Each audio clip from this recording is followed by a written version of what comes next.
En 1992, le prince Charles et la princesse Diana se sont séparés. Leur divorce tumultueux avait fait beaucoup parler. Les relations entre les ex-époux s'étaient-elles apaisées avec le temps? Le divorce de Charles III et de la princesse Diana avait fait trembler la couronne d'Angleterre.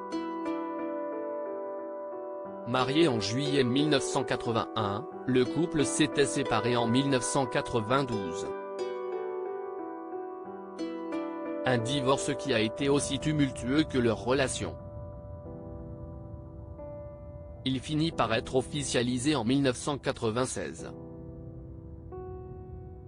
La princesse Diana avait d'ailleurs évoqué les causes de cette rupture lors d'une interview fracassante accordée à la BBC. « Eh bien, nous étions 3 dans ce mariage, donc c'était un peu encombré », avait lâché Lady Di. Une phrase faisant très probablement référence à la liaison du prince Charles et Camilla Parker Bowles. Charles III, qui vient d'accéder au trône après le décès de sa mère, Élisabeth II, n'a, lui, jamais évoqué son ex-épouse publiquement. Lors de la mort de cette dernière, dans un tragique accident de voiture survenu le 31 août 1997 à Paris, il s'était montré très présent pour ses 2 fils, les princes William et Harry. Jamais, il n'a parlé de Diana en public depuis la mort de celle-ci. Sans doute ressent-il des sentiments mêlés, libération et nostalgie, regret et soulagement.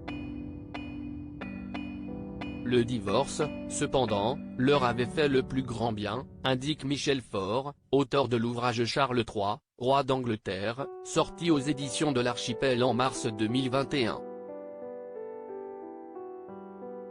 Et selon l'auteur, la relation entre les 2 ex-époux s'était un peu apaisée avant la mort de la princesse des cœurs. Diana et lui entretenaient une relation devenue assez amicale quand ils se rencontraient dans le cadre de la garde partagée des enfants.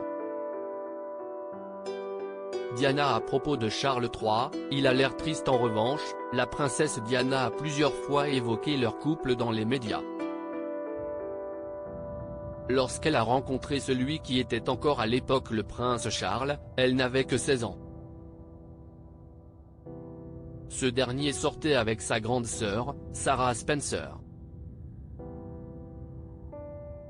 Ma première impression, c'était « Oh mon Dieu, il a l'air triste », avait raconté la princesse de Galles, comme l'a rappelé un documentaire de zone interdite intitulé Diana Confidentielle, diffusé en août dernier. Il était venu avec son labrador, il sortait avec ma grande sœur, Sarah, et elle était tout le temps sur son dos. J'étais un peu ronde et je me souviens que je n'étais pas très à l'aise. Je parlais fort et j'étais joyeuse et je crois que ça lui plaisait. Mais j'ai trouvé qu'il avait un charme fou. Ce serait Charles qui aurait tenté de séduire la jeune fille. Et cette dernière n'a pas été tout de suite réceptive aux avances du futur roi. Au dîner, j'étais assise à côté de lui et il s'est montré du genre insistant. Je me suis dit que ce n'était pas très cool, les hommes ne sont pas censés être si explicites. Le premier soir, on s'est assis sur une botte de foin au barbecue. Là, vraiment, il m'a sauté dessus. J'étais désarçonné, je ne savais plus du tout quoi faire. Diana a cependant fini par tomber sous le charme de Charles. Ce dernier lui a passé la bague au doigt en 1981 en la cathédrale Saint-Paul de Londres. En 1982, la princesse donne naissance à William, puis à Harry en 1984. Mais la relation entre Charles et Diana semblait vouée à l'échec puisqu'il semblerait que Charles III aurait toujours été amoureux d'eux. Camilla Parker Bowles. En 2005, le prince Charles finira d'ailleurs par épouser, en secondes noces, son amour de toujours.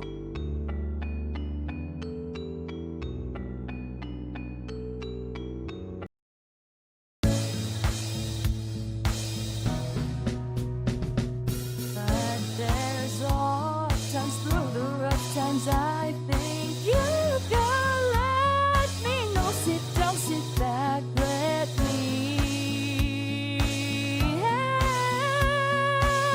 you out. Just